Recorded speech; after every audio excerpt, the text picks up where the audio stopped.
وحسنہ الترمذی، اور امام ترمذی نے اس کو حسن قرار دیا ہے، وصححہ الحاکم، اور امام حاکم نے اسے صحیح قرار دیا ہے، یعنی یہ حدیث بالکل صحیح ہے۔ تو اس حدیث میں جہاں پر ہمیں یہ معلوم ہوتا ہے کہ مؤذن کو اجرت نہیں لینی چاہیے، وہاں پر یہ بات بھی معلوم ہوتی ہے کہ نیکی کے کاموں میں آدمی امامت کی خواہش کر سکتا ہے اور اس کا تقاضا کیا جا سکتا ہے۔ تو چونکہ نماز پڑھانا ایک نیکی کا کام ہے، تو نیکی کے کاموں میں آدمی اپنی ڈیوٹی خود بھی کوئی نہ کوئی لگوا سکتا ہے۔ اس کے بعد اگلی حدیث جو ہے وہ سیدنا مالک بن حویرث رضی اللہ تعالی عنہ سے مروی ہے، وعن مالک بن الحویرث رضی اللہ عنہ قال، مالک بن حویرث رضی اللہ تعالی عنہ سے روایت ہے، انہوں نے کہا قال لنا النبی صلی اللہ علیہ وسلم، ہمیں نبی کریم صلی اللہ علیہ وآلہ وسلم نے فرمایا کہ اذا حضرت الصلاۃ، جب نماز کا وقت آ جائے، فَلْيُؤَذِّن لَكُمْ أَحَدُكُمْ، تو چاہیے کہ تم میں سے کوئی ایک تمہارے لیے اذان کہے۔ اس حدیث کو ائمہ سبع نے روایت کیا ہے۔ تو اس حدیث سے یہ بات معلوم ہوتی ہے کہ جب بھی نماز کا وقت ہو تو اذان ضرور کہنی چاہیے۔ مالک بن حویرث جو ہیں، یہ نبی کریم صلی اللہ علیہ وسلم کی خدمت میں آئے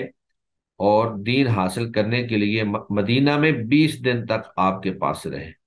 تو جب واپس جانے لگے تو آپ نے نبی کریم صلی اللہ علیہ وسلم سے پوچھا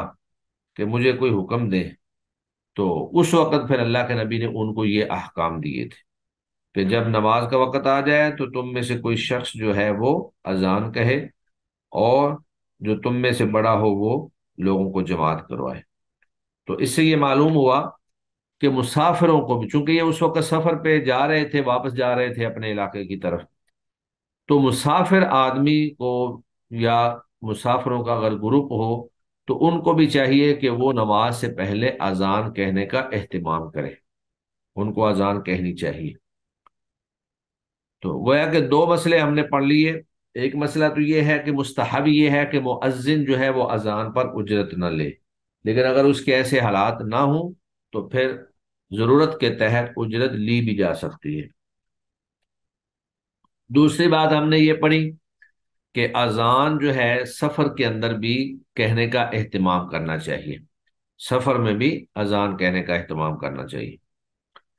اس سے اگلی حدیث جو ہے وہ سیدنا جابر رضی اللہ تعالی عنہ کی ہے، جس میں اذان کہنے کا طریقہ جو ہے وہ بیان کیا گیا ہے کہ اذان کیسے کہی جائے اور اقامت کیسے کہی جائے۔ وعن جابر رضی اللہ عنہ، سیدنا جابر رضی اللہ تعالی عنہ سے روایت ہے، ان رسول اللہ صلی اللہ علیہ وسلم، بے شک رسول اللہ صلی اللہ علیہ وسلم نے قال لبلال، حضرت بلال رضی اللہ تعالی عنہ سے کہا، کیا کہا کہ اذا اذنت، جب آپ اذان کہیں، فترسل، تو آپ آہستہ آہستہ ٹھہر ٹھہر کر اذان کہیں، وَإِذَا أَقَمْتَ، اور جب آپ اقامت کہیں، فَاحْضُرْ، تو آپ جلدی جلدی کہیں، وَاجْعَلْ بَيْنَ أَذَانِكَ وَإِقَامَتِكَ، اور آپ اتنا وقفہ کریں، وقفہ رکھیں اپنی اذان اور اقامت کے درمیان، مقدارا، اس مقدار کا اتنا کہ ما یفرغ العاقل من عقلہ، کہ فارغ ہو جائے کھانا کھانے والا اپنے کھانے سے، یعنی اذان اور اقامت کے درمیان اتنا وقفہ ہونا چاہیے کہ کھانا کھانے والا کھانے سے فارغ ہو جائے۔ تو وقفہ اس لیے ہے کہ اذان کے فوری بعد اگر آپ جماعت کھڑی کر دیں گے تو لوگ اپنی مصروفیات کے اندر جب لگے ہوں گے تو ان کے لیے نماز میں پہنچنا مشکل ہو جائے گا۔ اذان کہنے کے بعد تھوڑا سا وقفہ دیا جائے، جس طرح کہ ہمارے ہاں 15 منٹ 20 منٹ مختلف مساجد میں کہیں پر 15 منٹ کا وقفہ ہوتا ہے، کہیں پر 20 منٹ کا ہوتا ہے۔ تو یہ وقفہ اس لیے ہے تاکہ ہر بندہ اپنی حاجت پوری کر کے با جماعت نماز میں شامل ہو جائے اور لیٹ نہ ہو سکے۔ تو اس حدیث سے ہمیں یہ بات معلوم ہوئی کہ اذان جو ہے وہ ٹھہر ٹھہر کر، جس طرح کہ ہمارے ہاں اذان ٹھہر ٹھہر کر دی جاتی ہے، تیز تیز نہیں ہوتی ہے، اللہ اکبر اللہ اکبر، یہ ایک انداز ہے، سب جانتے ہیں مساجد میں ماشاء اللہ اسپیکروں سے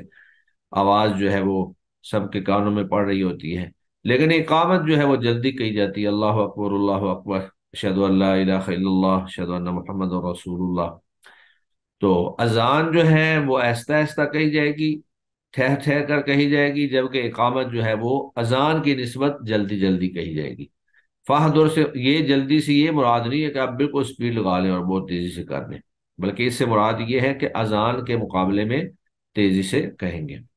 الحدیث، اس حدیث کو ترمذی نے روایت کیا ہے، وضعفہ، لیکن انہوں نے اس کو ضعیف قرار دیا ہے۔ اس سے اگلی حدیث جو ہے وَلَهُ عن ابی ہریرہ، اور ترمذی نے ہی وَلَهُ، اور ترمذی میں ہی سیدنا ابو ہریرہ رضی اللہ تعالی عنہ سے روایت ہے، ان النبی صلی اللہ علیہ وسلم، بے شک نبی کریم صلی اللہ علیہ وسلم نے فرمایا، لا یؤذن الا متوضئ، نہ اذان کہے مگر وضو کرنے والا، وضو والا۔ تو اس سے یہ بات بھی معلوم ہوئی کہ مستحب یہی ہے کہ وضو کر کے اذان کہی جائے، مستحب یہی ہے کہ وضو کر کے اذان کہی جائے۔ وضعفہ ایضا، امام ترمذی نے اس حدیث کو بھی ضعیف قرار دیا ہے۔ پچھلی حدیث بھی ضعیف ہے، یہ بھی حدیث ضعیف ہے، لیکن ان احادیث کے اندر ایسے احکام موجود ہیں جو امت کا عمل بھی ہے، یا پھر وہ دیگر روایات میں اس کی طرف اشارہ بھی موجود ہے۔ تو یہ احکام جو ہیں ضعیف حدیثوں کے ضعیف ہونے کی وجہ سے ان کا حکم پھر وجوب کا نہیں بلکہ استحباب کا ہو جائے گا، یعنی اذان کو آہستہ آہستہ کہنا اور اقامت کو جلدی جلدی کہنا، یہ جو ہے ایک مستحب عمل ہوگا۔ اسی طرح اذان اور اقامت کے درمیان اتنا وقفہ دینا کہ کھانا کھانے والا کھانا کھا لے، تو یہ بھی ایک مستحب عمل ہو جائے گا۔ اور اسی طرح جو اذان کہنے والا ہے وہ وضو کر کے اذان کہے، تو یہ بھی ایک مستحب اور افضل عمل ہے، لیکن اگر جلدی کی وجہ سے یا کسی عذر کی وجہ سے کوئی شخص بغیر وضو کے بھی اذان کہہ دیتا ہے تو اس کی اذان درست ہوگی، لیکن وہ مستحب اور افضل عمل نہیں ہے۔ وَلَهُ عن زیاد بن الحارث، اور ہمیں ترمذی میں ہی حضرت زیاد بن حارث سے روایت ہے، انہوں نے کہا رسول اللہ صلی اللہ علیہ وسلم نے فرمایا، وَمَنْ أَذَّنَ فَهُوَ يُقِيمُ، اور جو اذان کہے وہی اقامت کہے۔ وَضَعَفَهُ أَيْضًا، اس کو بھی انہوں نے ضعیف قرار دیا ہے۔ تو یہاں پر اصل میں مؤذن کو یہ حق دیا جا رہا ہے کہ وہی اقامت کہے، جس نے اذان کہی ہو مستحب یہی ہے، اصل مستحق یہی ہے کہ وہی اذان کہنے والا ہی اقامت کہے۔ ہاں البتہ اگر کسی دوسرے نے کہنی ہے تو وہ اس سے اجازت لے لے، یا اگر پھر مؤذن جو ہے وہ کہیں لیٹ ہو جائے اقامت سے تو پھر کوئی بھی شخص جو ہے وہ اقامت کہہ سکتا ہے۔ والے ابی داود من حدیث عبداللہ بن زید، اور ابو داود میں عبداللہ بن زید رضی اللہ تعالی عنہ کی روایت ہے۔ یہ عبداللہ بن زید وہی ہیں جنہوں نے خواب کے اندر اذان دیکھی تھی۔ کہتے ہیں کہ انہ قال، وہ فرماتے ہیں انا رأیتہ، میں نے اس اذان کو دیکھا تھا خواب میں، یعنی الاذان یعنی اذان کو، وانا كنت اريده، اور میں اذان کہنا چاہتا تھا۔ قال، اللہ کے نبی نے فرمایا، فاقم انت، آپ اقامت کہہ لیا کریں۔ وفیہ ضعف ایضا، اور اس میں بھی ضعف ہے، کمزوری ہے اس حدیث میں بھی۔ تو دراصل اللہ کے نبی صلی اللہ علیہ وآلہ وسلم جو ہیں انہوں نے حضرت بلال رضی اللہ تعالی عنہ کو اس لیے مؤذن مقرر کیا کہ ان کی آواز بہت بلند تھی۔ تو مؤذن اور اذان کا مقصد یہ ہے کہ اذان کی آواز دور تک سنائی دے۔ اس دور میں اسپیکر تو ہوتے نہیں تھے، تو ایسے آدمی کو مؤذن مقرر کیا جاتا تھا جس کی آواز خوبصورت بھی ہوتی اور بلند بھی ہوتی، تاکہ دور تک اذان کی آواز چلی جائے اور دور تک لوگوں کو اذان کی آواز جو ہے وہ سنائی دے دے۔ تو چونکہ ان کی آواز اتنی بلند نہیں تھی جتنی آواز جو ہے وہ حضرت بلال رضی اللہ تعالی عنہ کی بلند تھی، اس لیے نبی کریم صلی اللہ علیہ وآلہ وسلم نے حضرت بلال رضی اللہ تعالی عنہ کو مقرر کیا کہ آپ اذان کہیں گے۔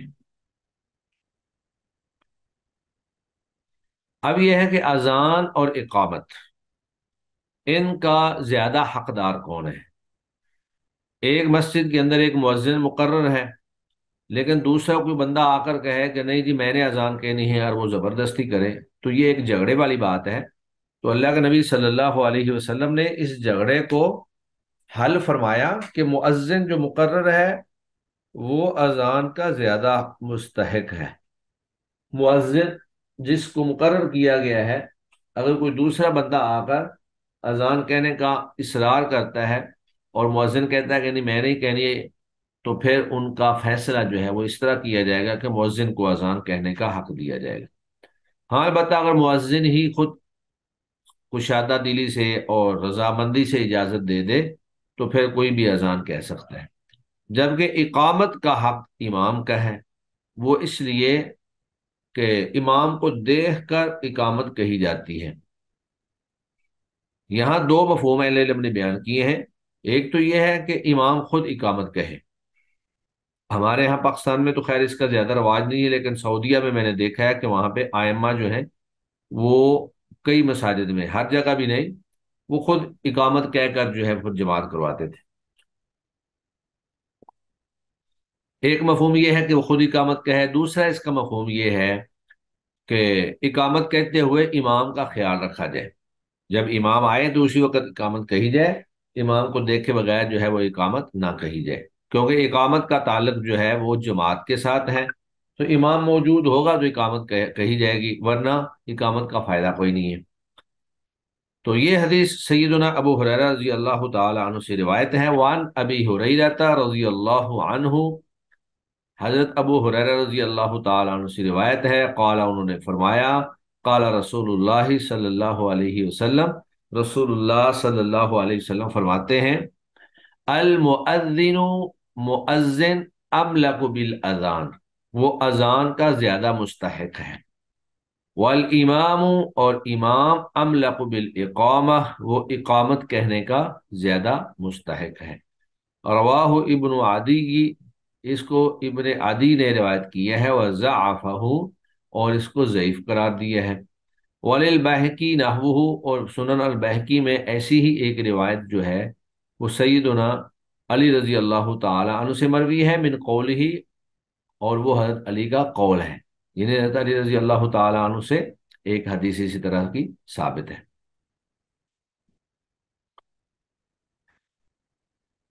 اب اس سے اگلی حدیث کے اندر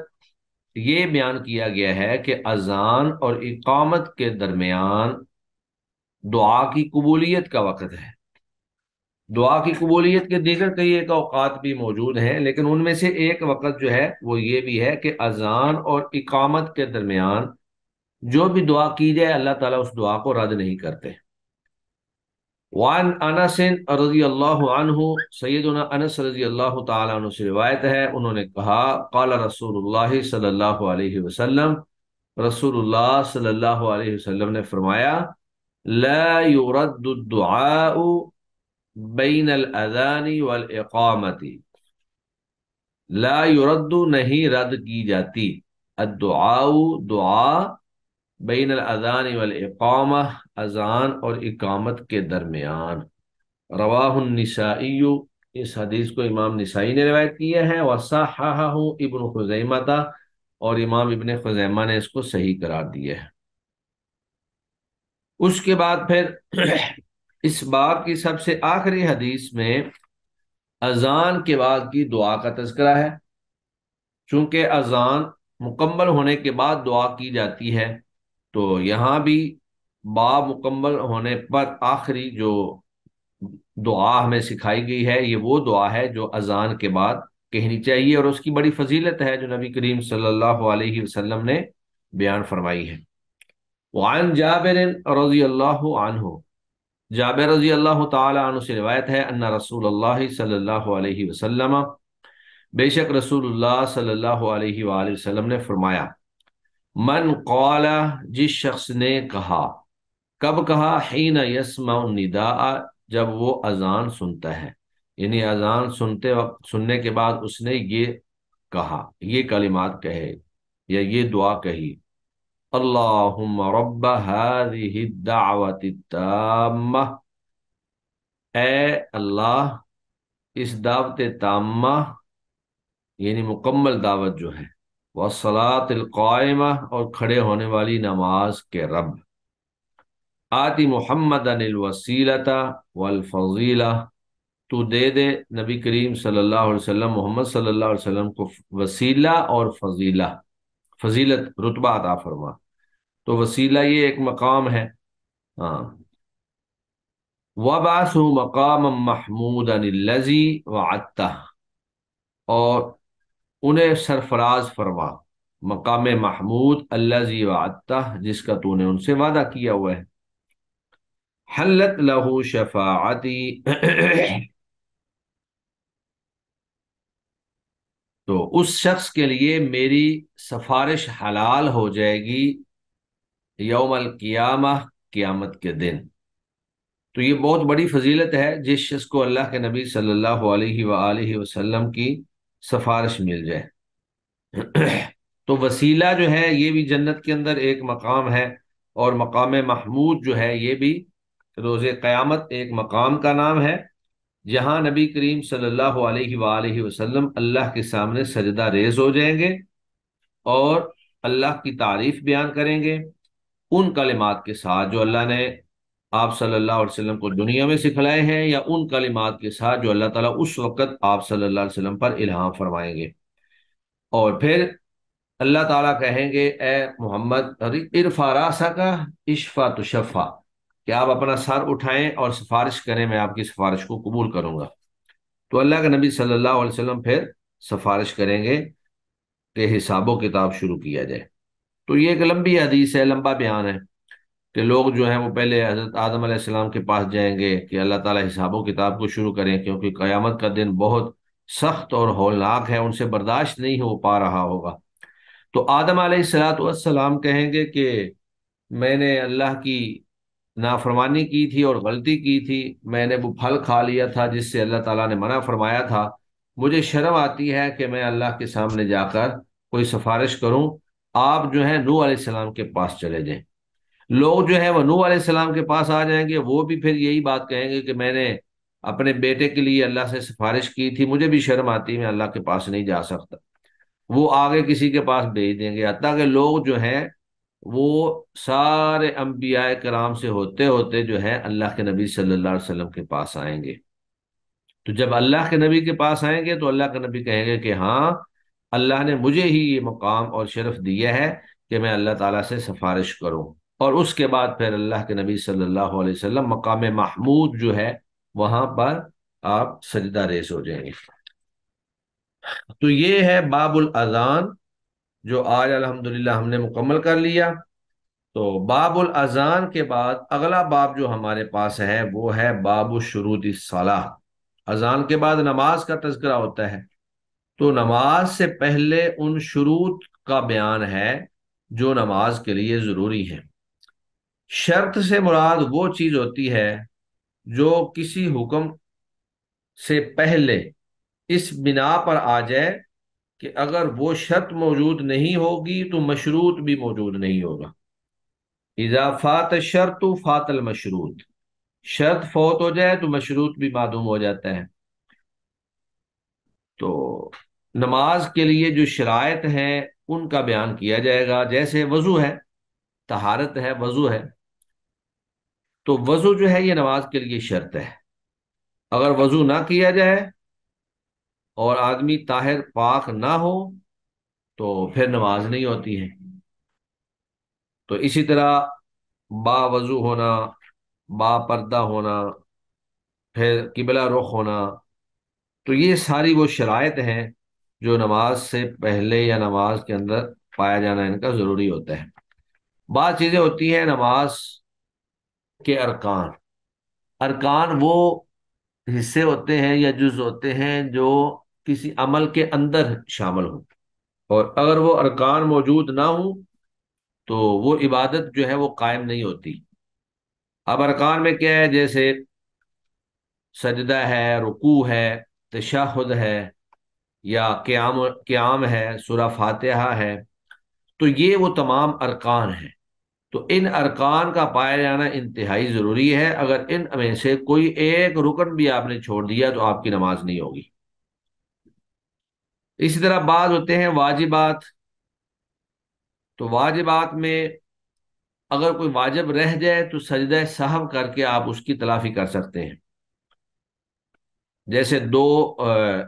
رکعتوں کے بعد کا تشہد ہے، یا اور کئی چیزیں ایسی ہوتی ہیں، آدمی جو ہے رکعتیں زیادہ پڑھ لیتا ہے۔ بعض مستحبات ہیں جیسے دعائیں ہیں، تو اس طرح کی چیزیں جو ہیں وہ اگر ان میں کمی بیشی ہو جائے تو سجدہ صاحب بھی لازم نہیں آتا۔ لیکن شرائط وہ ہیں کہ اگر وہ شرط موجود نہیں ہوگی تو مشروط بھی ثابت نہیں ہوگا۔ اگر آپ کا وضو نہیں ہے اور عذر بھی کوئی نہیں ہے، عذر تو یہ ہوتا ہے نا کہ آدمی پانی استعمال نہ کر سکتا ہو یا پانی موجود نہ ہو، تو آپ وضو کی جگہ پہ تیمم کر لیں، تو تیمم بھی وضو کا متبادل موجود ہے۔ تو شرط اگر موجود نہیں ہوگی تو مشروط بھی موجود نہیں ہوگا۔ شرط اگر ختم ہو جائے گی تو مشروط بھی ختم ہو جائے گی۔ تو نماز کی شرائط میں سے سب سے پہلی شرط یہ ہے کہ آدمی حد سے اصغر اور حد سے اکبر ان دونوں سے پاک ہو۔ حد سے اصغر ہوتا ہے کہ آدمی بے وضو ہو جائے، یعنی کوئی بھی ناقض وضو، پیشاب کر لیا اس نے، پخانہ کر لیا، ہوا خارج ہو گئی، کوئی بھی ناقض وضو عمل جو ہے وہ جب ہو جائے تو وضو ٹوٹ جاتا ہے۔ لیکن حد سے اکبر سے مراد یہ ہے کہ آدمی پر غسل واجب ہو، احتلام سے یا مباشرت سے۔ تو جب غسل واجب ہوتا ہے تو وہ حد سے اکبر ہوتا ہے۔ تو نماز کے لیے شرط ہے کہ آدمی حد سے اکبر سے بھی اور حد سے اصغر سے بھی دونوں سے پاک ہو، یعنی اگر اس کے اوپر غسل واجب تھا تو وہ غسل کر لے، اور اگر اس کے اوپر وضو واجب تھا تو وہ وضو کر لے، کیونکہ بغیر طہارت کے اللہ تعالیٰ نماز قبول نہیں کرتے۔ تو حدیث مبارکہ ہے، عن علی بن طلق رضی اللہ عنہ، علی بن طلق رضی اللہ تعالی عنہ سے روایت ہے، انہوں نے کہا رسول اللہ صلی اللہ علیہ وسلم نے فرمایا، اذا فسا احدکم، اذا فسا جب گوز مار دے یا ہوا خارج کر دے، احدکم تم میں سے کوئی ایک، فی الصلاۃ نماز میں، فلینصرف تو وہ اپنی نماز سے لوٹ جائے، پلٹ جائے، نماز ختم کر دے، ولیتوضا اس کو چاہیے کہ وہ وضو کرے، ولیعد الصلاۃ اور اپنی نماز کو دوبارہ لوٹائے۔ تو اس حدیث سے یہ بات معلوم ہوتی ہے کہ اگر نماز کے دوران بھی وضو ٹوٹ جائے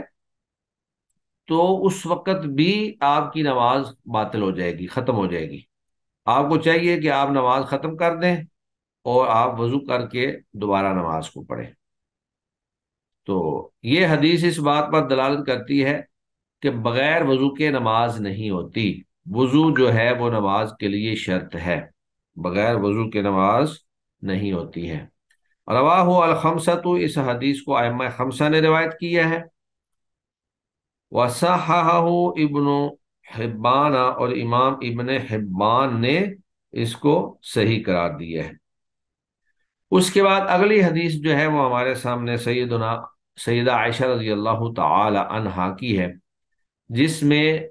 بالغہ عورت کے سطر کو چھپانے کا حکم ہے۔ جو عورت بالغ ہو چکی ہے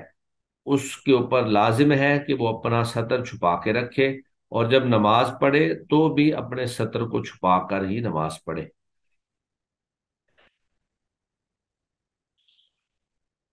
وعن عائشہ رضی اللہ عنہا، سیدہ عائشہ رضی اللہ تعالی عنہا سے روایت ہے، عن النبی صلی اللہ علیہ وسلم، وہ نبی کریم صلی اللہ علیہ وآلہ وسلم سے روایت کرتی ہیں کہ اللہ کے نبی نے فرمایا، لا يقبل اللہ، اللہ نہیں قبول کرتا، صلاۃ حائض، کسی بھی بالغ عورت کی نماز۔ یہ حائض سے مراد یہاں پر بالغ ہے، یعنی جس کو حیض آنا شروع ہو گیا ہے اور وہ بالغ ہو چکی ہے۔ تو نہیں قبول کرتا نماز الا بخمار، مگر اوڑھنی کے ساتھ، پردے کے ساتھ، دوپٹے کے ساتھ، یعنی دوپٹہ ایسا ہونا چاہیے کہ سر کے بال جو ہیں وہ بھی اس میں چھپے ہوئے ہوں۔ رواہ الخمسہ، تو اس حدیث کو ائمہ خمسہ نے روایت کیا ہے سوائے نسائی کے، وصححہ ابن خزیمہ، اور امام ابن خزیمہ نے اس کو صحیح قرار دیا ہے۔ تو گویا کہ یہاں تک ہم نے دو شرطیں پڑھ لی۔ پہلی شرط تو یہ ہے کہ آدمی حد سے اصغر اور حد سے اکبر دونوں سے پاک ہو، اور دوسری شرط جو ہے وہ خاص طور پر بالغ عورتوں کے ساتھ خاص ہے کہ ان کے سر پہ دوپٹہ ہو اور با پردہ ہوں۔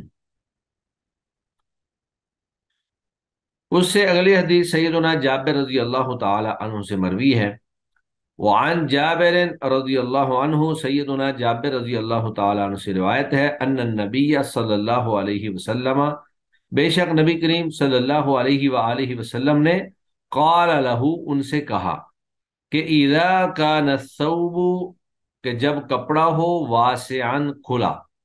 یعنی اگر آپ کے پاس کھلا کپڑا موجود ہے، فلتحف به، تو اس کو اپنے جسم پر لپیٹ لو، یعنی فی الصلاح، یعنی نماز میں۔ تو اگر کپڑا کھلا موجود ہو، کیونکہ صحابہ کرام اور نبی کریم صلی اللہ علیہ وآلہ وسلم کے دور میں تنگی کے حالات تھے، کئی صحابہ کے پاس صرف ایک ہی کپڑا ہوتا تھا، دوسرا کپڑا ہوتا ہی نہیں تھا، تو اگر دو کپڑا کھلا موجود ہو تو اس کو پورے جسم پر لپیٹ لینا چاہیے، جیسے بھی لپیٹا جائے۔ آج کل تو شلوار قمیض کی ایک شکل ہے اور یہ بھی پورے جسم پہ ہی آ جاتے ہیں، تو وہ لوگ جو ہیں وہ ایک دوسرے انداز میں کپڑے کو پہنتے تھے، جس طرح کہ وہ توپ بنا دیتے ہیں، جبہ سا بنا ہوتا ہے، یعنی فی الصلاح، یعنی نماز میں۔ والے مسلمین، اور مسلم کی روایت ہے، فخالف بین طرفیہ، اس کے دونوں کناروں کو مخالف سمت پہ لپیٹو۔ مخالف سمت پہ لپیٹنے کا مطلب یہ ہے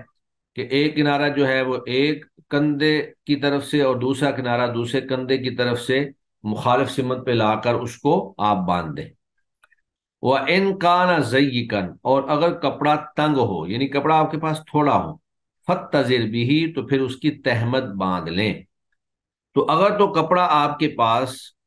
کھلا موجود ہے تو پھر آپ کو پورے جسم کے اوپر اس کو لپیٹنا چاہیے، پورا جسم جو ہے وہ ڈھانپنا چاہیے نماز میں۔ اور اگر آپ کے پاس کپڑا چھوٹا ہے تو پھر کم از کم آپ جو سطر ہے، جو مرد کا، یہ چونکہ حضرت جابر رضی اللہ تعالی عنہ کو اللہ تعالیٰ کے نبی نے کہا تھا، تو جو مرد کا سطر ہے وہ ناف سے لے کر گھٹنوں تک ہے، تو پھر اس کی تہمت باندھ لی جائے تاکہ سطر والا حصہ جو ہے وہ ضرور چھپ جائے۔ تو نماز میں کپڑوں کے حوالے سے یہی ہے کہ اللہ کے نبی صلی اللہ علیہ وآلہ وسلم کے دور میں چونکہ کپڑا بھی زیادہ دستیاب نہیں تھا، اور حالات بھی ایسے تھے کہ ہر کسی کے پاس دو کپڑے نہیں تھے، ایک کپڑا ہوتا تھا۔ تو اللہ کے نبی صلی اللہ علیہ وآلہ وسلم نے فرمایا کہ اگر کسی کے پاس کپڑا لمبا موجود ہے تو اس کو تو چاہیے کہ وہ اپنے پورے جسم کو ڈھانپے۔ تو آج کے دور میں بھی چاہیے کہ انسان کا لباس پورا ہونا چاہیے، کیونکہ خذو زینتکم عند کل مسجد، کہ آپ جب بھی مسجد میں جائیں تو پوری زیب و زینت کے ساتھ آپ جائیں، یعنی اللہ رب العزت سے آپ نے ملاقات کے لیے جانا ہے تو پورا لباس جو ہے وہ پہن کر جائیں۔ مردوں کے لیے یہ سارے احکام اس حدیث میں بیان ہو رہے ہیں، عورتوں کا لباس تو پھر اس سے زیادہ ہے، عورت تو ساری کی ساری جو ہے وہ سطر ہے، اور اگر کپڑا کم ہو تو پھر کم از کم جو سطر کا حصہ ہے اور نچلا حصہ ہے اس کے اوپر تہمت جو ہے بطور چادر یا تہمت کے اس کو باندھ لیا جائے۔ وَلَهُمَا من حدیث ابی ہریرہ، اور صحیحین میں ہی حضرت ابو ہریرہ رضی اللہ تعالی عنہ سے مروی ہے کہ لا یصلی احدکم، نہ نماز پڑھے تم میں سے کوئی ایک، فی الثوب الواحد، ایک کپڑے میں، لیس علی عاتقہ منہ شیء، اور اس کے کندھوں پر اس میں سے کچھ نہ ہو۔ یعنی اگر آپ کے پاس ایک کپڑا ہے تو آپ نے اس انداز میں اس کو باندھنا ہے کہ وہ آپ کے کندھوں پر بھی آ جائے، تو کم از کم اس کے پلو یا اس کا کچھ حصہ جو ہے وہ کندھے پر آ جانا چاہیے۔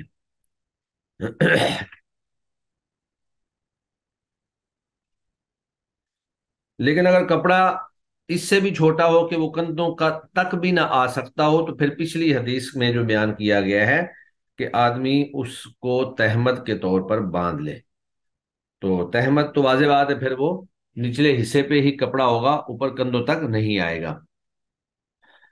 تو یہ وسعت اور گنجائش کے حساب سے ہے۔ اور اگر آپ کے پاس اور کپڑا بھی، تیسرا کپڑا بھی موجود ہے، تو سر کے اوپر بھی پگڑی باندھ لیں یا سر پہ ٹوپی رکھ لیں۔ اللہ کے نبی صلی اللہ علیہ وسلم اپنے سر پہ ہمیشہ جو ہے وہ پگڑی رکھا کرتے تھے۔ اگرچہ نماز جو ہے وہ ہو جاتی ہے بغیر سر پہ کپڑا ہونے کے، لیکن اگر کپڑا موجود ہو تو پھر اہتمام کا تقاضا یہی ہے، زینت کا تقاضا یہی ہے کہ آپ سر کے اوپر بھی کپڑا رکھیں، یا کم از کم ٹوپی، رومال، جو بھی جس انداز کا بھی آپ کے پاس کپڑا دستیاب ہو وہ سر پہ ہونا چاہیے۔ اس کے بعد سیدہ ام سلمہ رضی اللہ تعالی عنہا کی روایت ہے، جس میں عورت کے سطر کا بیان ہے۔ چونکہ عورت جو ہے، ایک دوسری روایت کے اندر اللہ کے نبی صلی اللہ علیہ وسلم نے فرمایا کہ العورت عورت، کہ عورت ساری کی ساری سطر ہے، یعنی عورت کا پورا جسم جو ہے، اور جس میں حتیٰ کہ پاؤں بھی، یہاں پر پاؤں کا تذکرہ بھی موجود ہے، تو جس وجہ سے بعض اہل علم کہتے ہیں کہ عورت کے پاؤں جو ہیں وہ بھی چھپے ہونے چاہیے۔ تو عورت کو مکمل طور پر با پردہ ہو کر، سر پہ بھی دوپٹہ ہو اور پھر پورے جسم پر بھی کپڑا ہو، حتیٰ کہ پاؤں جو ہیں وہ بھی چھپے ہوئے ہوں، ڈھانپے ہوئے ہوں، تو اس کے ساتھ وہ نماز پڑھے گی۔ وعن ام سلمہ رضی اللہ عنہا، سیدہ ام سلمہ رضی اللہ عنہا سے روایت ہے، انہا سألت، انہوں نے سوال کیا نبی کریم صلی اللہ علیہ وسلم سے کہ اتصلی المرأۃ، کیا نماز پڑھ سکتی ہے عورت، فی درع و خمار، درع کرتے میں، و خمار اور دوپٹے میں، بغیر ازار بغیر تہ بند کے۔ قالا، تو آپ صلی اللہ علیہ وسلم نے فرمایا کہ اذا کان الدرع، جب کرتا ہو، سابغن لمبا، یغتی جو ڈھانپ رہا ہو، ظہور قدمیہا اس کے قدموں کی اوپر والی جگہ کو، اوپر والے حصے کو، تو پھر وہ اس کرتے اور اس دوپٹے میں نماز پڑھ سکتی ہیں۔ اب واضح بات ہے کہ اگر کرتا اتنا لمبا ہے کہ وہ پاؤں کو بھی ڈھانپ رہا ہے، تو پھر اگر تہمد نہیں باندھی ہوئی ہے، سر پہ دوپٹہ بھی موجود ہے اور کرتا اتنا لمبا ہے کہ پاؤں کو بھی ڈھانپ رہا ہے، تو پھر تہمد کی ضرورت نہیں ہے، پھر نماز اس کی ہو جائے گی۔ کیونکہ تہمد اگر وہ باندھے تو یہ کرتا اس کا اتنا لمبا ہو تو تہمد جو ہے وہ خود نیچے چھپ جائے گی۔ تو چونکہ کرتے نے ہی پورے جسم کو ڈھانپ لیا ہے اور پردہ با پردہ کر دیا ہے، باقی سر کے اوپر چونکہ دوپٹہ بھی موجود ہے، لہذا اس کی نماز جو ہے وہ درست ہے۔ تو بعض اہل علم نے اس حدیث کو بنیاد بنا کر، چونکہ یہ حدیث صحیح بھی ہے، اخرجہ ابو داود وصححہ الائمہ وقفہ، امام ابو داود نے اس کو روایت کی ہے اور ائمہ حدیث نے اس کو موقوف قرار دیا ہے، یعنی ام سلمہ رضی اللہ تعالی عنہ کا اپنا موقف جو ہے وہ بیان کیا ہے، لیکن بعض نے اس کو جس طرح کے یہاں پر بیان کیا گیا ہے مرفوع قرار دیا ہے۔ تو ہم یہ پڑھ رہے تھے کہ عورت کا لباس جو ہے وہ مکمل جسم جو ہے وہ سارے کا سارا سطر ہے، لہذا عورت جو ہے وہ پورا لباس پہن کر جو ہے نماز ادا کرے گی، ورنہ اس کی نماز جو ہے وہ درست نہیں ہوگی۔ تو میں یہ بیان کر رہا تھا کہ اس حدیث کی بنیاد پر بعض اہل علم کا یہ خیال ہے کہ نماز کے دوران عورت کے پاؤں بھی چھپے ہونے چاہیے، ننگے نہیں ہونے چاہیے، جبکہ بعض اہل علم کہتے ہیں کہ پاؤں کی اوپر والی سطح جو ہے وہ اگر چھپ جائے تو، اگرچہ اس نے جرابیں نہ پہنی ہوں، جب سجدہ کرے تو اس کے پاؤں کا نیچے والا حصہ جو ہے وہ ننگا ہو بھی جائے تو اس میں کوئی حرج والی بات نہیں ہے۔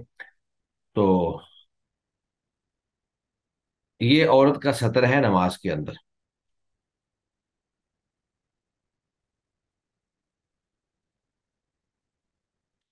اس کے بعد پھر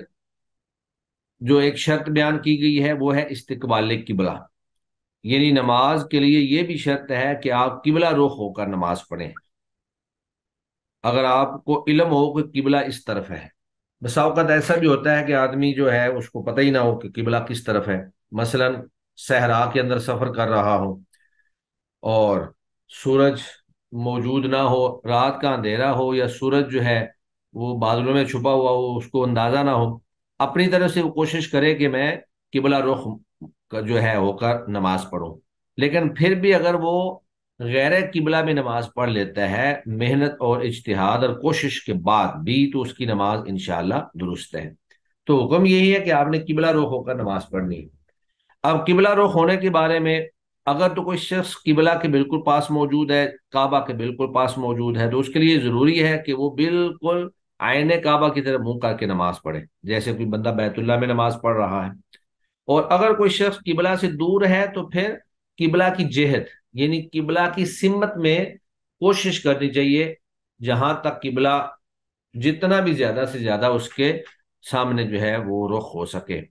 تو ہمارے یہاں پاکستان میں چونکہ ہم مغرب کی طرف رخ کرتے ہیں، تو اب اگر کچھ تھوڑا سا فرق پڑ بھی جائے اور آگے پیچھے بھی ہو بھی جائے تو انشاءاللہ وہ چونکہ ہمارے اختیار میں نہیں ہے، اللہ تعالیٰ اس کو قبول کرنے والے ہیں۔ تو اللہ تعالیٰ فرماتے ہیں قد نرى تقلب وجهك في السماء فلنولينك قبلة ترضاها، کہ ہم دیکھتے ہیں آپ اپنا چہرہ آسمان میں بار بار اٹھاتے ہیں کہ ہم آپ کا قبلہ چینج کر دیں، تو ہم اب آپ کو اس قبلے کی طرف موڑ رہے ہیں، پھیر رہے ہیں جس کو تو پسند کرتا ہے، لہذا تو اپنا چہرہ مسجد حرام کی طرف پھیر لے۔ تو اللہ کے نبی صلی اللہ علیہ وآلہ وسلم جب مدینہ منورہ تشریف لے گئے تو ہجرت کے کچھ 16 یا 19 ماہ تک بیت المقدس کی طرف منہ کر کے نمازیں ادا کرتے رہے، لیکن آپ کی خواہش یہی تھی کہ میں بیت اللہ کی طرف منہ کر کے نمازیں پڑھوں۔ آخر اللہ رب العزت نے بیت اللہ کی طرف منہ کر کے نماز پڑھنے کا حکم دے دیا۔ اور یہ ایک وہ مشہور واقعہ بھی ہے مسجد قبلہ تین، کہ ایک صحابی جنہوں نے اللہ کے نبی صلی اللہ علیہ وسلم کے پیچھے نماز پڑھی، اور جب وہ مسجد قبلہ تین کے پاس سے گزرے تو دیکھا کہ وہ ابھی تک بیت المقدس کی طرف ہی نماز پڑھ رہے ہیں، تو اس نے وہاں پر اونچی آواز سے گواہی دیتے ہوئے کہا کہ میں گواہی دیتا ہوں کہ میں نے اللہ کے نبی کے پیچھے نماز پڑھی ہے، اور اللہ کے نبی صلی اللہ علیہ وسلم نے بیت اللہ کی طرف منہ کر کے نماز پڑھائی ہے۔ تو ان لوگوں نے نماز میں ہی اپنا منہ جو ہے وہ بیت اللہ کی طرف کر لیا۔ تو چونکہ ایک ہی نماز کے اندر دو قبلوں کی طرف منہ تھا، اس بنیاد پر اس مسجد کا نام بھی مسجد قبلہ تین پڑ گیا۔ بعض صورتیں ایسی ہیں جن میں آپ قبلہ کی طرف منہ نہ بھی کریں تو انشاءاللہ اس میں گنجائش موجود ہے۔ مثلا ایک آدمی بہت مریض ہے جو قبلہ کی طرف منہ کرنے سے عاجز ہے، تو چونکہ اس کا عذر موجود ہے، یا ایک شخص ایسا ہے کہ اس کے سامنے دشمن موجود ہے، اگر وہ قبلہ کی طرف منہ کر کے نماز پڑھے گا تو ڈر ہے کہ کہیں دشمن اس کے اوپر حملہ آور ہو کر اس کو قتل نہ کر دے۔ اور تیسری صورت یہ ہے کہ سفر کے دوران جب آپ نفلی نماز پڑھ رہے ہیں سواری کے اوپر، تو قبلہ رخ منہ کر کے ایک دفعہ نماز شروع کر دیں، اس کے بعد سواری کا منہ جدھر بھی ہو آپ وہاں پر نماز پڑھ سکتے ہیں۔ یا پھر چوتھی صورت یہ ہے کہ آپ کو قبلہ کا صحیح اندازہ ہی نہ ہو سکے، جس طرح کہ اس حدیث کے اندر موجود ہے۔ وعن عامر بن ربیعہ، عامر بن ربیعہ سے روایت ہے، انہوں نے کہا کننا مع النبی صلی اللہ علیہ وسلم، ہم نبی کریم صلی اللہ علیہ وآلہ وسلم کے ساتھ تھے، فی لیلۃ مظلمۃ، ایک اندھیری رات میں، یعنی جس میں چاند نہیں تھا، ستارے نہیں تھے کہ آدمی اس سے کوئی اندازہ لگا سکے کہ قبلہ جو ہے وہ کدھر ہے، اندھیری رات تھی۔